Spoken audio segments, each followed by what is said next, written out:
రాజకీయంగా అప్పుడున్నటువంటి ప్రత్యర్థ పార్టీల్ని మరి వాళ్ళ మీద ఒక విధంగా అటాక్ మోడ్లోకి వెళ్ళారండి. అది బూతుల పరం. వాళ్ళు ఇష్టం వచ్చినట్టు మాట్లాడేవాళ్ళు. ఏదుండా కానీ ఒరే అనే సంబోధ పదంతో వాళ్ళు ప్రెస్ మీట్లు పెట్టేవాళ్ళు. దానికి నాంది పలికింది ఈ కొడాలి నాని.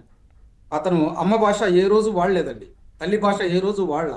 అతను మూర్ఖుడు అనాలా లేకపోతే ఇంకా అనాలా అనేది ప్రజల విజ్ఞతకి ఆయాల మేము వదిలేసాం. మేము కూడా చాలా సందర్భాల్లో ప్రెస్ మీట్లు మా వాళ్ళు పెట్టినా కూడా విజ్ఞతగా మాట్లాడేవాళ్ళు.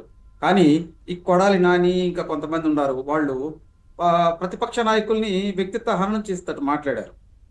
అయినా కానీ మేము పోరాటం చేసి వాళ్ళు చేస్తున్నది తప్పు అని చెప్పి ప్రజల్లోకి తీసుకెళ్లి కూటమి ప్రభుత్వం ముఖ్యంగా తెలుగుదేశం పార్టీ సక్సెస్ సాధించిందండి. మేము ఏ రోజు కూడా తొందరపడలా. అవతల వాడు బూతులు మాట్లాడుతున్నాడని మేము రెచ్చిపోలా. ఎందుకంటే ప్రజలన్నీ గమనిస్తూ ఉంటారండి. కర్మ సిద్ధాంతం ఒకటి ఉండిద్ది. మనం ఏది ఇస్తే అదే తిరిగి పొందుతాం. ఈరోజు చూడండి, ఎవరైతే ఈ కొడాలి నాని అనేటువంటి వ్యక్తి ఉన్నాడో ఎలక్షన్ మొదలు కూడా చంద్రబాబు గారు ఒక సభలో పడిపోయినట్టు యాక్షన్ చేస్తాడు, హాస్పిటల్కి వెళ్తాడు, అది ఇదని చెప్పి ఒక నీచమైనటువంటి మాటలు మాట్లాడారు. ఈరోజు కూటమి ప్రభుత్వం అధికారంలోకి వచ్చిన తర్వాత ఏమైందండి? 9 నెలలు ఎక్కడ బయటికి రాలేదు, ఎక్కడ ఏ సమావేశాలకి రాలేదు. తీరా చూస్తే హాస్పిటల్ అని చెప్పి వంకపెట్టి నీకు శస్త్రచికిత్స కోసం ముంబైకి వెళ్ళి అక్కడ ట్రీట్మెంట్ చేయించుకొని అక్కడి నుంచి విదేశాలు పారిపోవాలని చూస్తున్నారు. ఎందుకు పారిపోవాలని చూస్తున్నాడు? అతను ధైర్యవంతుడు కాదండి. అతను సమస్యలను ఎదుర్కోలేడండి. అతను ఏదైతే తప్పు చేశాడో అతనికి తెలుసు. కూటమి ప్రభుత్వానికి కానీ నేను దొరికితే, కొడాలి నాని అనే వ్యక్తి దొరికితే వల్లభనేని వంశీకి పట్టిన గతే పట్టింది. అదేవిధంగా పోసాని మురళీకృష్ణకు పట్టినటువంటి గతే పట్టింది. దాంతోపాటు చాలా మంది చూడండి, ఈరోజు కోర్టుల చుట్టూ తిరుగుతున్నారు. విలువైనటువంటి లాయర్ని ఏ విధంగా పెట్టుకుంటారండి? గంటకి లక్షల రూపాయలు ఇచ్చేటువంటి లాయర్లను ఏ విధంగా పెట్టుకుంటారు? గత ప్రభుత్వం ఏదైతే వైకాపా ప్రభుత్వం ఉందో అప్పుడు వీళ్ళందరూ కూడా అక్కడ తిన్నారు, ప్రజల సొమ్మును లూటీ చేశారు. కాబట్టి ఆ విధంగా వాల్యుబుల్ లాయర్స్ని పెట్టుకుంటున్నారు. మేము అనేది ఒకటే, ఇప్పుడు కొడాలి నాని అనేటువంటి వ్యక్తి ఆయన వెళ్లకుండా, ఇక్కడ దేశం వదిలి వెళ్లకుండా ఎల్ఓసి ఇచ్చారు. ఈ లుక్అవుట్ సర్క్యులర్ ఇవ్వటం అనేది సామాన్య విషయం కాదండి. ఎందుకంటే గవర్నమెంట్ దగ్గర పక్కా ఆధారాలు ఉన్నప్పుడు మాత్రమే, పక్కా సమాచారం ఉన్నప్పుడు మాత్రమే ఆ వ్యక్తి తప్పు చేశాడు, ఆ వ్యక్తి ప్రజాధనాన్ని లూటీ చేశాడని విలువైనటువంటి సమాచారం ఉంటేనే ఆ ఎల్ఓసీలు ఇస్తారు. కాబట్టి ఇది కూడా కోర్టు అనుమతులతో తీసుకోవాల్సినటువంటి అంశం అండి.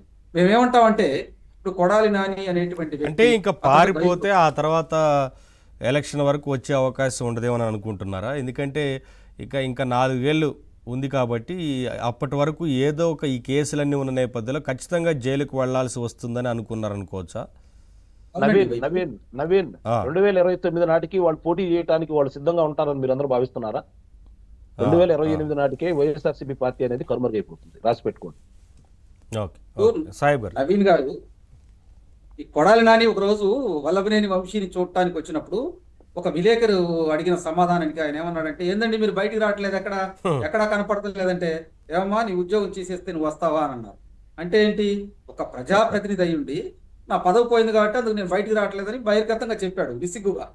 ఆమె ఇంకో మాట కూడా ఉంది, ఎందుకని మీరు మాట్లాడలేకపోతున్నారు అని అన్నప్పుడు కూడా నీ ఉద్యోగం మీకేస్తే నువ్వు మాట్లాడతావా అన్నట్టు ఆమె మీద ఎదురుదాడి చేశారు. అంటే ఇవన్నీ చూసినప్పుడు ఏంటంటే, పదవి ఉంటేనే ప్రజల దగ్గర, పదవి లేకపోతే వెళ్ళిపోతారు, అంతేనా? అదే వాళ్ళు చెబుతుందండి నవీన్ గారు. అంటే ఇప్పుడు వల్లభనేని వంశీ అతను పడుతున్నటువంటి ఇబ్బందులు చూస్తున్నాడు. ఒక పక్కన పోసాని కృష్ణమురళి బయటకు వచ్చి అతను గగ్గోలు పెట్టుకొని ప్రెస్ మందులకు వచ్చి ఏడిసింది, ఇవన్నీ చూసి అతనికి భయం పట్టుకుంది. అరే ఈ కూటమి ప్రభుత్వానికి కానీ దొరికానంటే నేను ఈ 4 ఏళ్లు బయటకు వచ్చే పని ఉండదు. ఎందుకంటే అతను పాపం చేశాడు కాబట్టి భయపడుతున్నాడు.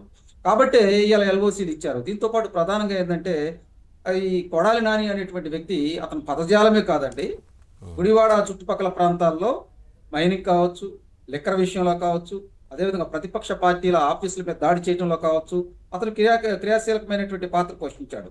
ఇవన్నీ కూడా పోలీసుల దగ్గర ఆధారాలు ఉన్నాయి. అతను కానీ ఈ రోజు దొరికాడంటే పని అయిపోయినట్టే.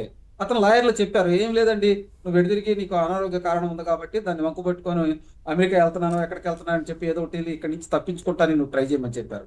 ఇంకో అంశం ఏంటంటే, కొంతమంది ఏమంటున్నారంటే ఇక్కడి నుంచి వెళ్ళిపోయాడు అంటున్నారు. కాదండి, అతను ఒకసాట బొంబాయిలోనే ఒకసాట దాంకున్నాడు.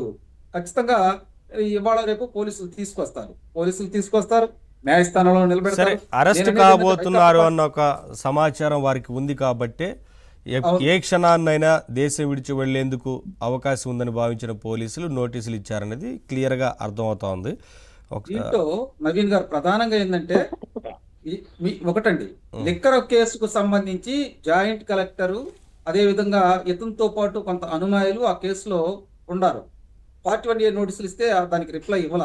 తర్వాత కొన్ని కేసుల్లో ఈయన బెయిల్ మీద ఉన్నాడండి.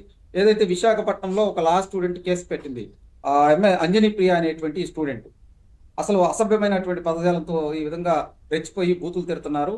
దీనివల్ల యువత పాడైపోతుంది. అసలు